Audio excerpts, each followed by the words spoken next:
Hey, this is Steve, Nashville, Tennessee, and you're listening to Count It Off. All right, welcome to another show. This is Jeff Dayton, and you are listening to Count It Off, your fresh new window into the world of music. Having a great time being in Nashville, Tennessee, and parts there around, I guess you'd say.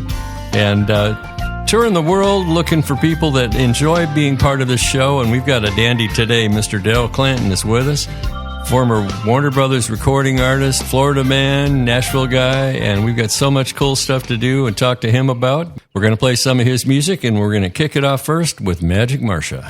Welcome to Count It Off with your host, Jeff Dayton, where we explore the world of music through the eyes of some fascinating guests. So, get tuned up and let's count it off. All right, we got Darrell Clanton. Hello, Darrell. Hello, Jeff. How you feeling today? Great, man. Really good. Good to be with you. Well, it's good to have you here, and this is a fun show. I forget what episode this is going to be, so I'll have to look it up. But you're in the 60s somewhere. Wouldn't you like to be in your 60s again? Hey, I'm in my 60s till August, man. Oh, okay. Good for you. Okay, young fella. Well, I call you Big D. You're a big deal to me, and I'm delighted to be your friend. Man. Yeah. Tell us a little bit about growing up. I looked you up, and I've done some, footwork that they call due diligence. And let's hear about your days in Indianapolis and then being raised down in South Pasadena, Florida. Okay. Well, I was born in 1956 in Indy, and my parents lived there for a long, long time, about 10 years before I was born. And my dad was a musician. So Dad played honky-tonks and beer joints on the weekend there in Indianapolis. Mm-hmm. And when I was about 8, I think, Dad took me to a rehearsal. I went with him to a rehearsal. And from that moment on, I've been a musician. From that second, when I watched those guys figure out a new song, they all, you know how that is. They all figured out their parts. And I watched that happen, and I thought, hey, man, this is what I want to do. So I lived in Indy till I was 13. And then we moved to Florida, moved down to St. Pete, South Pasadena, like you said. From 13 to 22, I was a Florida guy. I lived in that area and really became a musician at about 17. Started playing for money, playing nightclubs. There is a line there. That's the line of demarcation. Yeah, right. You start getting paid for it. Yeah. I remember they had a thing in Florida in those days. The ABC Liquor Board had a thing called a cabaret card, and it was grandfathered in from the vaudeville days, and it allowed a minor to be into a place where they served alcohol. Go in there and work. Mm-hmm. It was so young vaudevillians could be, because they used to serve beer in vaudeville houses, Mm-hmm. So when we found out about the cabaret cards, we were teenagers and we figured out, hey, with those cabaret cards, we can go into these bars and play. And the bars figured it out too. So that was off to the races, man. We went and got them cabaret cards, and I never looked back. I don't ever remember wanting to do anything else from that moment forward. What's fun is talking to people. We're finding out that so many of us have that moment. David Pomerantz, who's one of Barry Manilow's affiliates there. Yeah. Pomerantz told me, he called it his aha moment. And aha moment. That's good. I like that. Yeah, the one where you kind of go, this is it. Songwriting for me happened in Phoenix, Arizona in 1981 is when that really clicked over. I was a guy who wrote some songs, and I left an event from the Arizona Songwriters Association, and I had changed my mind. I was now a songwriter. But it's different for everybody. I mean, the first time you play a dance when you're like cabaret card age, and you see the girls out there singing, along with your song or whatever you're playing. Right. And, sure. My very first, first gigs I ever saw was Dad, But my first gigs that I played myself, they were tiki bars. That's why I feel so connected to the trop rock thing, There we go. Because the very first gigs were like resort hotels. And in the 70s, early 70s, resort hotels were way different. The Buffett thing hadn't happened yet. Mm-hmm. And so it was different. It was more like, people from up north would come down and do the snowbird thing, It was like that. Yeah. And so in the early 70s, mid 70s like that, Jimmy was not even hitting number one with any of his records. I mean, Come Monday and Margaritaville, those were not number one records. Yeah. And I remember noticing Buffett from the songs like Great Filling Station Hold Up, that stuff was playing on the radio around down here. And I felt like of course, this way, I just felt like down here in Florida that we got it first. We knew about him first, kind of almost, you know. Yeah. And I know his history in Nashville and all the Nashville guys that worked with him too. Sure. But still, it was just for us, it was a feeling of, hey, this is ours. You know what I mean? Because we're from Florida. Yeah. And it was really in Key West when Jerry Jeff took him down there that he really put his feet down and said, yeah, this is good. Yeah, right. It's funny too, man. I mean, you're an artist and in this business, and sometimes those style things or the direction the music goes, it has nothing to do with you. It just kind of finds its own path. It's like it has a life of its own sometimes. Yeah. Let's find a little Darrell Clanton music here. I pulled up this song called, what the heck's it called? Trop Rockin' on the Gulf Coast. All right, let's get it going. Okay.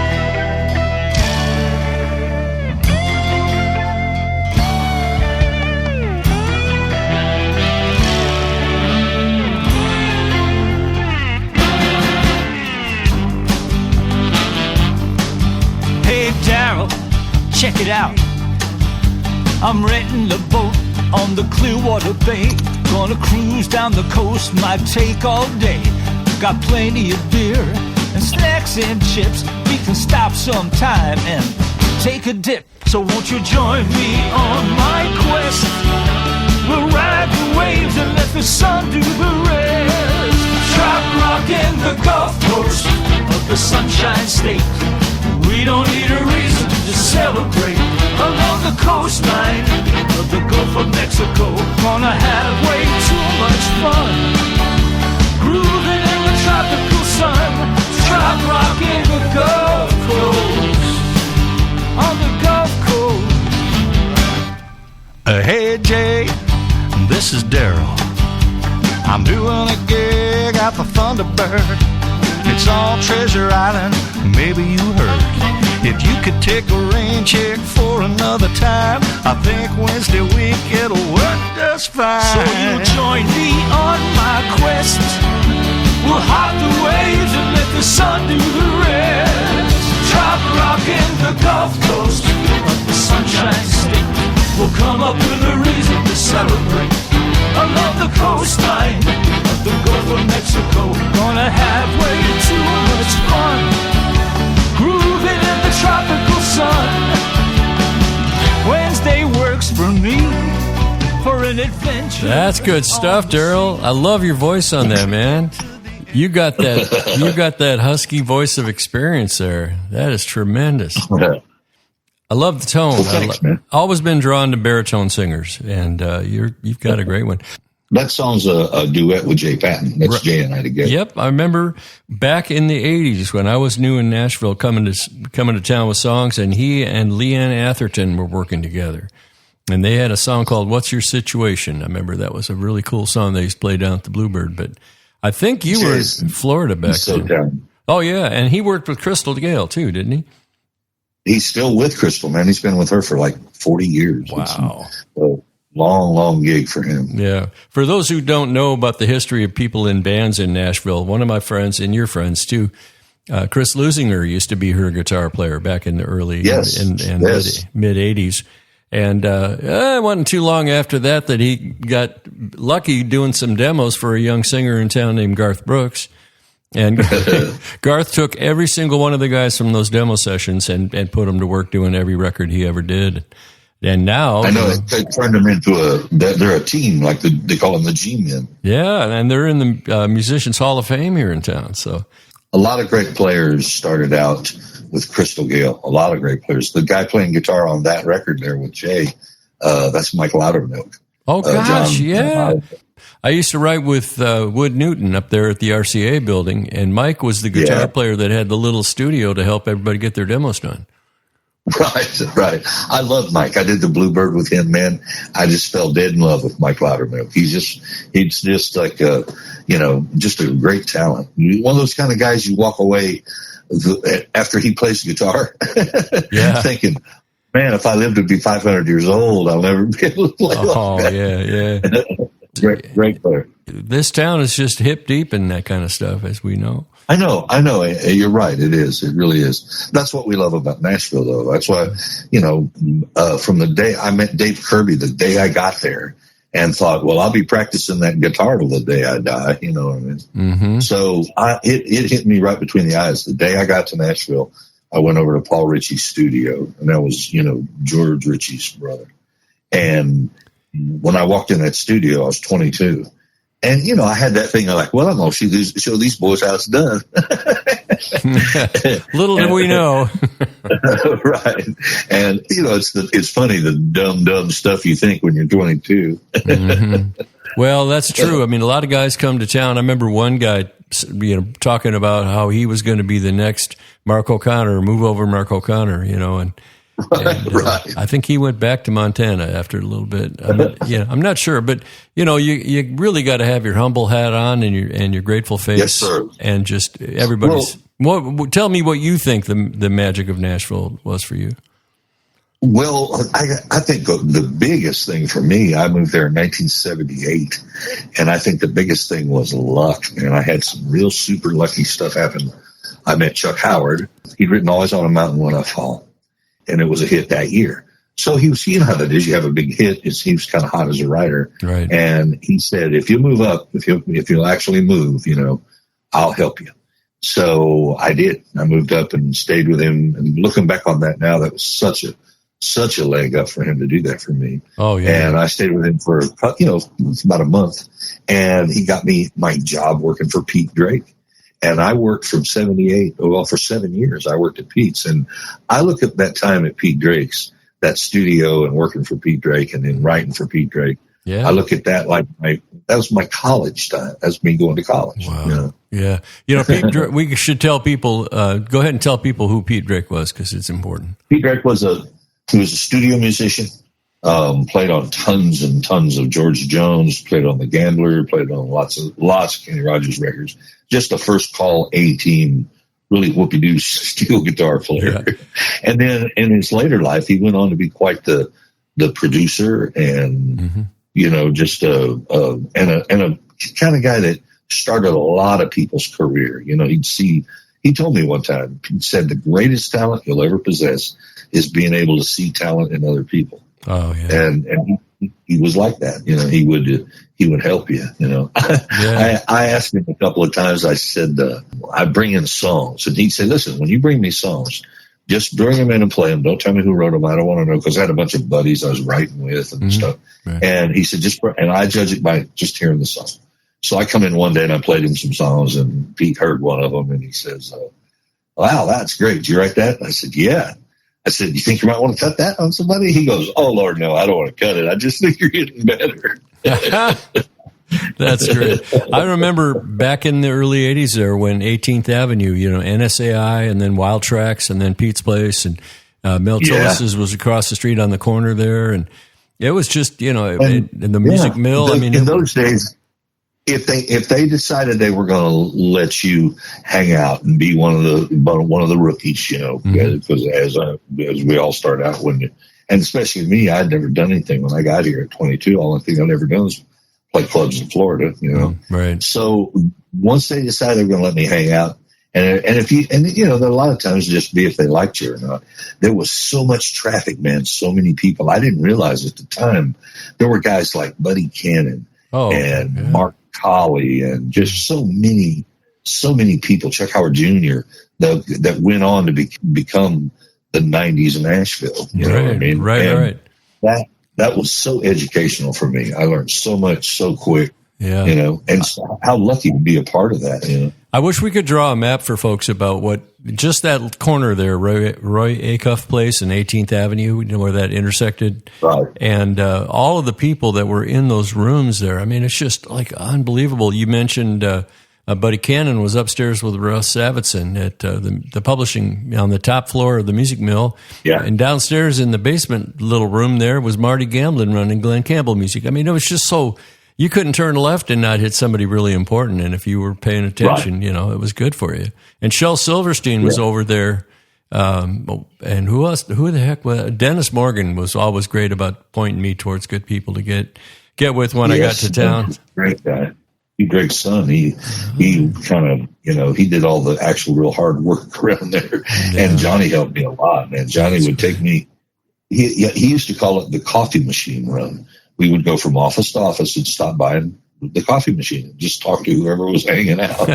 And I can't tell you how many times I got songs cut or found out about gigs or, just lots of stuff hanging out in those old days around the coffee machine. And, sadly, those days are gone. I mean, you can't do that today. I know. And it is a sad thing, especially now that I'm getting older. Well, no, not you, but I'm just talking about the town has changed so much. I mean, if we walked into some publishing house unannounced, they'd be calling security. Right. L.A. was like that. I went out to L.A. in 1983. And I found LA to be a little more closed off. Nashville was a little more open door, Mm-hmm. Mm-hmm. Yeah. Tell us about the road to getting signed at Warner Brothers. Okay. Well, I come to town in 78, went to work for Pete. I'd been at Pete's about the 5-year mark. So that had been 78, 79, 81, 2. Yeah, about late 82. I met a guy from California, an old buddy of mine from back in Florida, introduced me to a man named Jim Halper. He was involved with Jack McFadden. Jack McFadden was Buck Owens' manager. Yeah, and Keith Whitley, too. He managed Keith Whitley. That's right. But anyway, this was 82. I'd been in town 5 years. I'd written some songs. I had a couple songs cut. I'd gotten a song cut by B.J. Thomas. So things were starting to look like maybe I was going to be a songwriter, And I really wanted to be an artist. So when I met Jim Helper, he said, how much money would it take to go in and cut a record? And I told him, and he was more of an investor than a manager. You know how that is. So what the deal was is we went in and we recorded the old Justin Tubbs song. Hawkshaw Hawkins had the hit on it. It was called Lonesome 77203. And we did a ballad version. It was up-tempo the first time. So this time we did a ballad. And I think that's what did it. It was just so different and really kind of cool as a ballad. The people really took to it. So it hit really big. I mean, it took off like I couldn't believe. So Warner Brothers stepped in immediately, and they bought it from us. So you know how they do that. They come in and take the record, Yeah, as a matter of fact, Earl Thomas Conley's first song was on Sunbird Records. And right. My actual first one was Audiograph Records. So there you go. I think it was Fire and Smoke on ETC, I think, was the song that he had as an indie. I'm sorry, I'm just into trivia like that. Oh, no. And John Conley was like that, too. Rose-colored Glasses was bumped over from an indie to a major. And now he can't play the Opry without it singing it, Right. Well, anyway, so Lonesome comes out, and it's a hit. And Chuck Howard Jr., Chuck Howard's son, produced it. I knew him for a while, too. He was Chucky's first hit as a producer, my first hit as a singer, and we're both exactly the same age. So we're 27 years old, and we're having this hit. And it's a traditional country song, so the older, say 50-year-old DJs love it. They just loved it because it was from their era, and we'd done it a different way. Mm-hmm. And that worked in our favor. It really did. I really believe Lonesome was a bigger hit or had longer legs simply because we did it different. Mm. And so anyway, I got nominated New Male Vocalist by the ACM. Oh, dude, that is so cool. Yeah, well, that's tremendous. Come on. Well, what happened was I got on the award show. Of course, Charles and I flew out to L.A., and it was at Knoxbury Farm in those days. Yep. And we did the award show. And so all of a sudden, how that is, the phone started to ring, and Jack immediately stepped up and signed me, because he knew this guy was my investor, Jim Helper. Yeah. So when Jack signed me to his roster, they put us on tour immediately. Wow. Within 2 weeks, they put us out opening for Hank Jr. and Lynn Anderson. Wow. And that was my first tour. Let me throw a question at you right here. In today's world, you're 22 years old, you're coming from somewhere in Nebraska, and you've got a great voice, and you've had a little success. What do you think the chances are of you breaking through today compared to the way they were back in the day? I actually talked about this with someone the other day. I had dinner with an old friend, and you could get around the corner. You could have one, because I was the classic one-hit wonder. We didn't have another hit, and it wasn't because we didn't try. We right. So it takes about 3 or 4 records now to get it around the corner. You know what I mean? It really does. Until about that 3rd or 4th record in today's world, because I think it's just so, because if you think back, we didn't have the internet and 500 channels, and we weren't bombarded with, there was only 2 or 3 places to go to get TV or music. Mm-hmm. So it just didn't take now it takes a bigger explosion. Right. You know what I mean? Like, what's the girl that's hitting real big right now? Ella Langley. Have that kind of thing. It takes she's on about her 3rd or 4th big hit record. So I think it is tougher. I've said the other day, I would hate to be young and starting out because I think it'd just be a harder way to go. Yeah. Same with Casey Musgraves. I mean, she was on that old show called Nashville Star, if you remember that. And, yes. I bet because when she started having records out, I went, yeah, she used to play around town all the time. I mean, her name was on all the writers' night lists and things like that. But here's the gist of my question, if you will, Darrell. You've got a niece from Idaho, and she's a really good singer, and she writes her own songs, and she comes to town. What do you think the odds are? I mean, just in general, not that she's not a wonderful artist and a sweet girl and a good family, but what does she face? Real tough. What does she face today? It would be tough. It would be hard to look at her and give her the advice to do it because I know how tough it would be. But I also know what it's like to have that fire in the pit of your stomach to want to be an artist too. Wow. So I would tell her to try, but I would probably give her the advice to find some way to give yourself like a 5-year plan or a 10-year plan and really go at it. Don't hold nothing back, because if you are going to punch through, that's going to be the only way. Well, this sounds like a great topic and a great time to play your song, Living the Dream. Okay, cool. Because that's what we're all doing.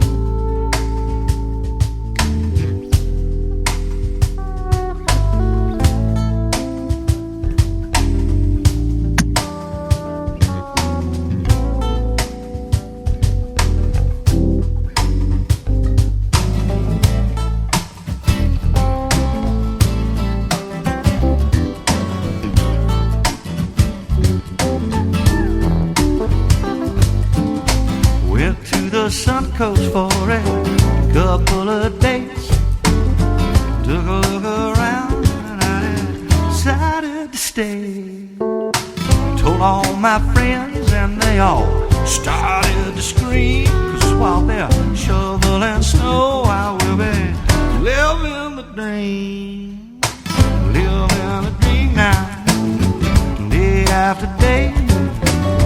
Life at the beach here, brother, what can I say? It's heaven on earth, all out there, at least that's how it seems. And there ain't no place like home when you are living the dream. Yeah. Grooving on down the coast there with Darrell Clanton, Living the Dream. That's good stuff, brother. Way to go. Thanks, man. Yeah, absolutely. Well, that's what we're doing. We're all doing that. As we get older at this, I've found that I'm developing new ways to apply myself to this career. I mean, years ago, I used to say we have to reinvent our careers every day. It's almost the case. There's so many new ways to do it. And I was watching a YouTuber from New York City. She lives in Brooklyn now, but she was living in Manhattan, and apparently she's been at this a few years. She's making about $350 a year just on YouTube. Not $350, but yeah, $350,000. Of course, she is, in her 20s and she's cute as heck, but and that's boat money there, brother. What kind of boat would you buy? I don't have a boat, but if I did go get one, I would buy a little Boston whaler, that little 50-foot. Of course, man. We grew up on those. Yeah. Yep, that's what I'd get. The flipper boat. Yeah, like Lyle Lovett. If I had a boat. Me and my... Well, you were just saying about, you're reinventing yourself or whatever. And I discovered trop rock, which is, tropical rock. You know what it is. And I discovered that in 2015. And that was the only time in my life, it was country, always country up to that point. The song you just heard, Living the Dream, that was one of the first attempts at trop rock. And I never had a reinvent yourself moment or I'm going to try something different thing. But trop rock, it just kind of dropped on my head. They started playing it on those stations. And you know how that is. You start getting airplay. And when I discovered you through Calypso Girl. When I heard Calypso Girl, that was that morning aha. I did. And it was an aha moment for me. And I went, man, who is that? And I started hunting you down. And finding out who you were. That's the coolest. Then I heard you play guitar. I did not know you played guitar like that when I first heard Calypso Girl. You know what I mean? Mm-hmm. But then when I discovered who you were and that you played with Glenn Campbell and stuff, I'm thinking, well, this guy's got to really play. And then I found some stuff. And of course, we had lunch that time in Nashville, and I met you and talked to you. Then I knew, hey, this is, you know, you didn't just like wake up a couple of weeks ago and start playing the guitar, you know. No, well, you're too kind. Thank you. Thank you very much. Oh, brother, you play so good. No kidding. I'm going to tell your listeners and everybody out there in podcast world that what an incredibly great guitar player you are, Jeff. You really are. Well, thank you. And as a guitar player myself, or someone who strives to be, you know what I mean? It's a life quest. And you know how that is. Sure enough. You know, my friend Matt McKenzie, who plays on the Opry, and he was with Crystal for a while. He played with Don Williams forever and all kinds of people. He said, I'm the best in my price range. No, he's a great guy. Hey man, one time, Pete Drake, when we all first started out, he would have these poker games on Sunday, and we play real low dollar poker. You know, you buy in for $5. You know, penny poker. You know, like that, because none of us had any money, but it was just a social thing. You know, we'd all get together and play poker, and it was like a social gathering. You know, and one night we were doing it, and Pete talked about. He was aged, you know, Pete died when he was 55 from emphysema. So he was getting sick, and he was talking about, you know, I'm not going to be around forever. Mm-hmm. And Paul Franklin was there. And little Paul said, well, man, can I do you when you're gone? Can I do your style? Can I have your permission? And Pete goes, you can try. Oh, man. That's great. That's great. You know, Paul used to play Monday nights down at the Hall of Fame at right there on Demumbrian. Yeah.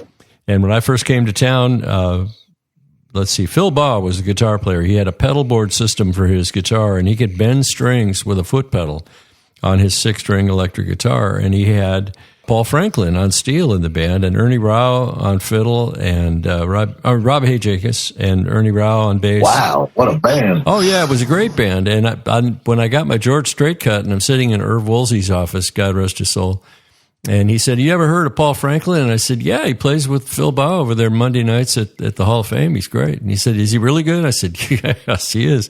He goes, good. He said, good, because we're thinking about using him on George's next record. I didn't know you had a George Strait cut. I didn't know that. Well, grateful to say I do. Yeah, it was another one of those lucky things where, you know, the blind squirrel gets hit with the acorn. What's the title of the song? The song's called Any Old Time, and it's the flip side of Cowboy Rides Away, which was... Wow, how cool, Jeff. That's really cool, man. Yeah, very cool. I'll have to check that out, yeah. Well, thanks. George is one of those cuts that every writer wants one, you know what I mean? Everybody wants a cut by that guy. I've had hit writers that had, 30 number ones, and they said, man, you got a straight cut? I came to town to get a straight cut. I haven't ever had one. I said, well, you got everybody else. I don't know what you're worried about, so. Yeah, right. You're in the Hall of Fame. Shut up. Yeah. Oh, Muffin, it's so hard being you. Well, get it. That's trace cool, trace the route on the bar napkin map that we're drawing of your life and your career back to Florida, because how long did you stay in Tennessee, and what's it been like back in Florida?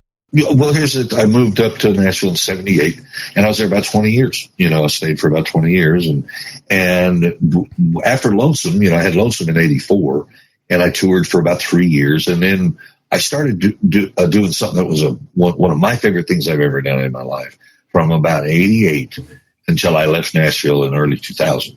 For, a 10-year period or so there, in that 10, 12 years, I started producing for a living. Mm-hmm. I just started producing anybody I could find and started producing records. I produced lots of demos, and I loved doing that. I loved it. I loved that time in my life. But at around 2000, right around the year 2001, I think, I decided that hadn't played or performed like I used to when I was young in a while. I always played in bands and would take gigs and sub for people just to keep my chops up. So I decided to move back to Florida. I know this sounds crazy, and a lot of people looked at me. I was 45 years old, and I said, I'm moving back to Florida, and I'm going to play tiki bars. Oh, yeah. And they said, oh, man, you're not going to do that. And I said, yes, I am. Yeah. And I did. I packed up my shit, and I went to Florida, and I got a gig at a bar I used to play at when I was 17. And I played that gig, man, from early 2000 until just last year. Wow. So over 20 years, I had a house gig on the beach. And I used to say I used to make fun. It was my like Wayne Newton time. You know, it was like, this is my residency and I'm booked here at the beach. And I'd play gigs all around it, but that was like the hub. You know what I mean? It's great to have that to count on. Yeah. Well, I wanted to play live again. I was just doing a solo. It was just me. So one day this guy comes up to me in 2015. His name was John Manfredo. And he comes up and he goes, man, I was doing my original tunes and just writing about whatever. I had no agenda. I didn't do it the Nashville way. I just wrote, you know, whatever popped in my head. So I was writing a lot of beach songs because I'm out at the beach every day. And he come up and he goes, I love your trop rock. And I said, what's that, man? And I did. I was like everybody else. I said, what's that? And he goes, those songs like, I got a song called I Never Met a Parrot Hit I Didn't Like. He pointed that one out. Ah. And I got another one called Nothing to Do and All Day to Do It. He goes, those songs. He says, that's trop rock. You ought to send that to such and such. And I did, you know, station. Lyle Wilson, actually. And then it was off to the races, man. Within 6 months, I was neck deep in it. And I told everybody, I said, well, man, I've been looking for this all my life. This is so cool. Yeah. I went to Meeting of the Minds, and I did a song called Firefly Hill, and it went #1 for like 3 weeks. And all of a sudden, I'm hearing myself on all these trop rock stations. Yeah. So it was almost like, I don't know, just a little reinsurgence back into being on the radio, you know? Yeah. So now it's been long enough now that, you know, I'm anxious to see what's next or where it'll take me. You know what I mean? Well, it will. I mean, something will come along. I'll never forget, though, I got an email from Andy Forsyth, God rest his soul, and he said, hey, actually it was DJ Jeff, and he said, we've got the song Years, and we're going to start playing it on Beachfront Radio. And I was like, Beachfront Radio? That's interesting. And he says, do you have any more like it? And I said, no, but I could probably take a look at it. And it was Shipwrecks, Pirates, and Gold. And I wrote that with Aaron Lee, who is... Great song, by the way. Great thank you. Song. Thank you. I wrote that with Aaron Lee, who is the son of Richard Lee, who wrote Don't It Make Your Brown Eyes Blue. Right, that's right. Yes. Yeah, you're old enough to remember all that stuff. And I know, man. It is fun. Hey, I got to do something kind of cool a couple of weeks ago. Jay Patton called me up and he said, hey, man, we're doing the Orange Blossom Opry. It's a show. Down in Florida there, yeah. Yeah. And I think Bobby Randall from the old... from the old Sawyer Brown days. Yeah, right. Yeah, he books that. He's the band leader there for the house band. Okay. So it's like a little mini Opry. You know, it's like the Grand Ole Opry, only it's just a little smaller, and it's a Florida version of that. And so anyway, Jay said, Crystal's doing the show, and we want you to come up and sing Lonesome, you know, the hit I had. They said, we want you to come up and sing it on the Orange Blossom Opry. You want to do it? And I went, hell yes. No kidding. So the band learned it. And she's got a great band. She's always had a great band, but this band she's got right now is just knocked out. So I got to see Jay, which is cool because I don't see him nearly enough. And when I did it, she sang with me. Lonesome don't have a chorus. It's an all verses song. So when I got to the last verse, she sang it with me.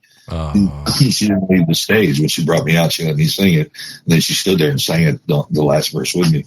So I told Jay, I said, man, that was just too cool. You know, I can't thank you enough because I thought it was cool. I was going to get to sing on the Orange Blossom Opry, but to get to sing it with her was great. That was you know? That's just amazing. That is great. We're going to play a little bit more of your music right now, and why don't we check out this song called "Get Your Trop Rock On"? Come on. All right. Here comes something.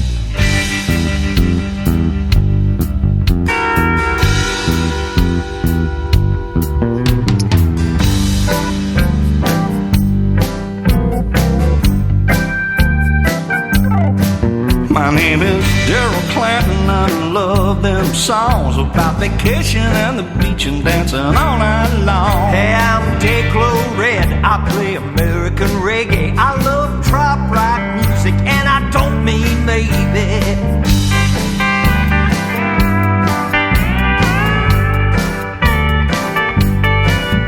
Get your trop rock on, it's time to party, folks, and kick your flip-flops off, 'cause this ain't no joke. We're gonna party with a purpose till the rum's all gone. Crank up the blender, get your trop rock on.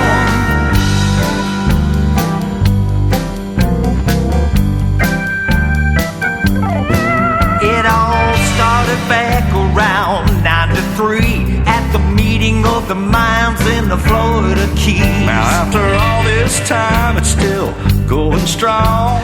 Everything is a flocking, get your trop rock on. Yeah, get your trop rock on. Fine song. Your voice just has such warmth when you come in on that song. It's just like there's the voice, like Vern Gosdin or something. Well, thanks, man. Thank you. Yeah. That's my buddy Day-Glow Red. We grew up together, and he does a thing called American reggae. He's a redheaded guy. You know, he don't look like a reggae guy, but that's what he does. That's great. And he's good, really great, talented, and fun guy to write with, you know, to do stuff with. Sure enough. That might be Aloha Steve on steel, I'm thinking. No, that's actually Day-Glow Red. He's a steel guitar player. Oh, no kidding. So okay. that's him. Always yeah, good. that's him playing steel. Sounds good. Yeah, when we do those projects, we got this guy Ben Rogers. He's an old friend from the high school days, and Ben engineered a lot of hits and stuff. So I always get Day-Glow to play steel if I get him on anything. You know what I mean? Yeah, that's kind of his deal.